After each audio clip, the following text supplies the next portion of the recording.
এটা চিংড়ি মাছ বাটা করছি। তো আমার চিংড়ি মাছ বাটা খেতে খুব ভালো লাগে, ঝাল ঝাল করে গরম ভাত আর এই চিংড়ি মাছ বাটা হলে আর কিছু লাগে না। তো যেহেতু আমার খেতে খুব ভালো লাগে তাই আমি এটা তোমাদের সাথে শেয়ার করছি।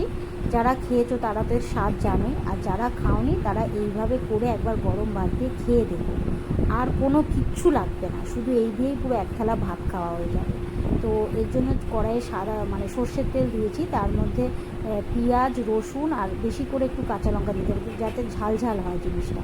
দিয়ে হালকা একটু নেড়ে নিয়ে তারপরে আমি চিংড়ি মাছটা দিয়ে দিয়েছি, দিয়ে একটু নুন হলুদ দিয়ে দেখো আমি এইভাবে ঠিক ভেজে নিয়েছি, না খুব কড়া ভাজা হবে না একদম হালকা ভাজা হবে, একটু রসালো রসালো টাইপের ভাজাটা হবে।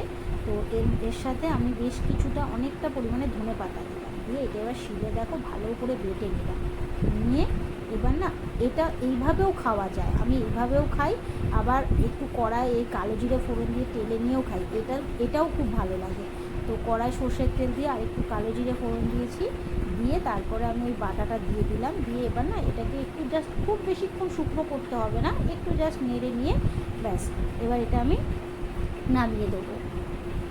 দেখো হয়ে গেছে। তো এটা ওরকম শুধু শিলে বেটেও খেতে খুব ভালো লাগে, এরকম কড়াই তেলের মধ্যে নেড়ে কালো জিরে দিয়েও খেতে